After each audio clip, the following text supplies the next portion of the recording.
करता है। RTO is RTO tax is applicable on a vehicle which is tire mounted and RTO registered.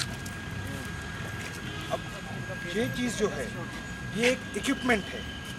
इधर से यार, इधर कह रहा हूँ। हाँ, ये क्रेन उनसे क्या लेना था? दो टाइप के रहती है, एक तो टायर माउंटेड, एक चेन माउंटेड। जो चेन माउंटेड है it is a contractors plant machinery, CPM में आता है, वो CPM कैटेगरी में आता है। और टायर माउंटेड क्रेन जो है जो कि सेल्फ प्रोपेल्ड है, this is not self propelled, this is moving just within the plant few metres back and front to lift the equipment and erected. ये इक्विपमेंट लेके मार्च नहीं कर सकता। तो जो चीज़ इक्विपमेंट लेके मार्च नहीं कर सकता वो एक व्हीकल की कैटेगरी में नहीं आना चाहिए। तो हमने पूछा किस चीज़ के बारे में, कोई सरकारी रसीद देते हैं आपको? बोले नहीं, कोई रसीद नहीं देते, ये हर बार मांगते हैं हमसे खर्चा पानी। गाड़ी का पेपर पूरा हो, कुछ भी हो, हमको 500 रुपये हमने इनका वेट किया 1.5 घंटा, ये 1.5 घंटे बाद आए BS पटेल जो RTO हैं। हमने इनसे बात करनी चाहिए कि सर आपकी जानकारी में हो रही है। इन्होंने बजाय जवाब देने के हमें धमकियां देनी शुरू कर दी कि आप मेरे पे कैमरा चलाओ, मैं पे कोर्ट केस करता हूँ, मैं गाली ये गलौज करवाता शुरू कर हूँ। दिया। इन्होंने गाली तक दी इन्होंने। गाली दी है इन्होंने। मैं उसके खिलाफ एक फीमेल रिपोर्टर के साथ, जर्नलिस्ट के साथ मिसबिहेव का भी मैं कंप्लेंट देना चाहती हूँ।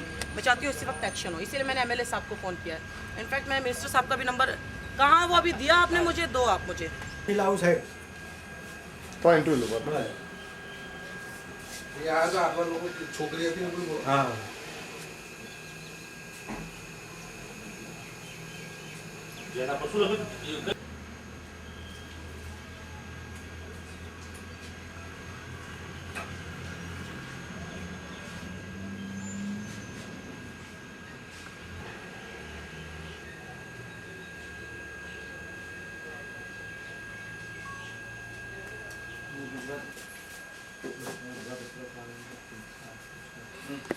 इनकी ले लेना।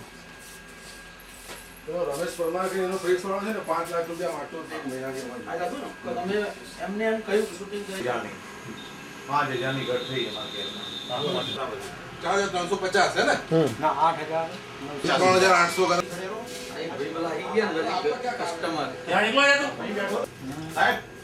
અત્યારે હાલમાં તમારા એક મિનિટ કામગીરી કરતો હતો તે સમય દરમિયાન એક લેડીઝ અને એક દાઢીવાળા ભાઈ અને એક બીજા ભાઈ 3 કેમેરામેનો આવેલા અને જબરજસ્તીથી મારું શૂટિંગ કરેલું અને મારા પૈસા, મારી પાસે પણ પૈસાની માગણી કરી।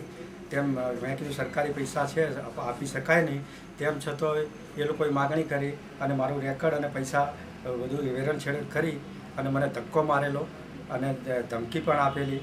અને પછી એ લોકોને ગયા પછી મેં મારી કેસની ગણતરી કરતો, મને 4000 રૂપિયા આમાં કેસમાં મારા ઓછા ઘટે છે જે જણાયેલ છે, જે હું પોલીસ ફરિયાદમાં પણ કરવાનો છું। શું નામ તમારું? રમણભાઈ શ્રીમાળી, કેશિયર, પાલનપુરથી મને મૂકવામાં આવેલ છે ગઈકાલે।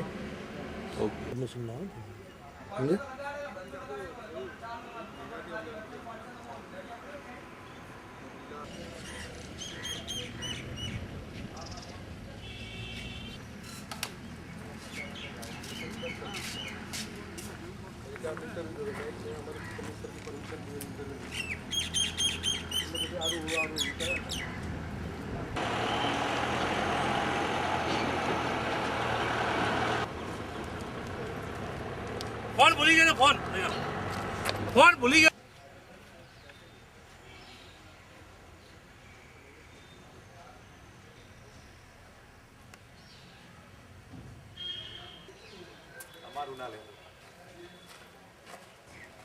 કદી ના આવે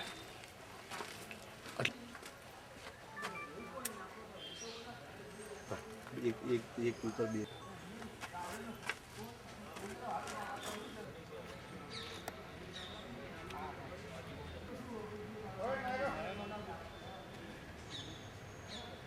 ખોટી છે આખી બોગસ ચંડીગઢનું છે।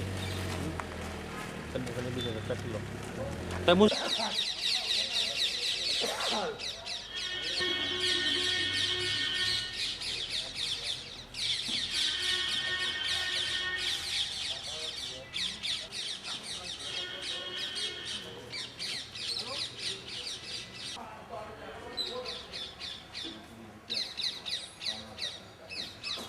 ખાતે શું ક્રોસ કમ્પ્લેન શું આજ રોજ ગુંદરી ચેકપોસ્ટ આરટીઓની છે ત્યાં ટીવી 24ના કોઈ પત્રકારો ત્યાં આવેલા અને એ લોકોને આરટીઓ સાથે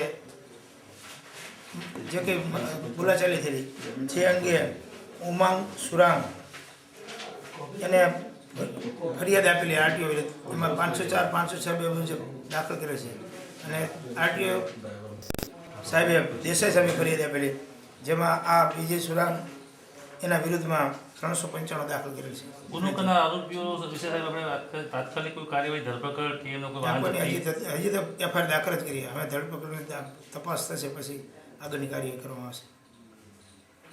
વખતે ગુંદરી ખાતે 24 ચેનલના સ્ટીકરો લગાવીને બંને ગાડીઓ આવેલી અને એ બિન અધિકૃત રીતે ખોટી રીતે ચેનલનું ખોટું સ્ટેટમેન્ટ આપીને અમારા ઉપર ધામધમકી આપેલી અને અમારા જે કેશ રૂમ છે એ કેશ રૂમમાં બેસીને કેશને પણ લૂંટફાટ કરેલી અને બીજું પણ અન્ય ધમકી આપેલી કે તમે આમ 5 લાખ રૂપિયા આપો આરટીઓ કચેરીમાં આમ છે ને તેમ છે. એટલે અમે એના પાસેનું ટીવી 24 વિશેનું જાણકારીનું અમે સ્ટીકર મંગાવ્યું પણ એમને આપેલું નહીં, એમની ઓળખાણ પણ નહીં આપેલી. હિન્દી ભાષી લોકો હતા, એક લેડીઝ પણ હતી, 4-5 હિન્દી ભાષી અને એક લેડીઝ પણ હતી. ધામધમકી આપે તમે નહીં આપો તો અમે તમને બદનામને ટીવી ચેનલમાં બદનામ કરીશું, આવી ધામધમકીઓ આપેલી. અને કેશ રૂમ પણ અમે ગયેલા અને કેશ રૂમમાંથી જે અમારી કેશ જમા થાય છે સરકારી એમાં પણ લૂંટફાટ કરેલી. સાહેબ આ વિશે આપણે શું કાર્યવાહી કરી છે? આ વખતે અમે પોથાવાડા પોલીસ સ્ટેશનમાં ફરિયાદ પીએસઆઈને ફોન કરેલો. પીએસઆઈ પોથાવાડા તો અમારે ચેકપોસ્ટ ઉપર આવેલા અને અમે એમને ફરિયાદ આપી પોથાવાડા પોલીસ સ્ટેશન. એમાં રાજુભાઈ કે વિપુલ સાથે એમાં એક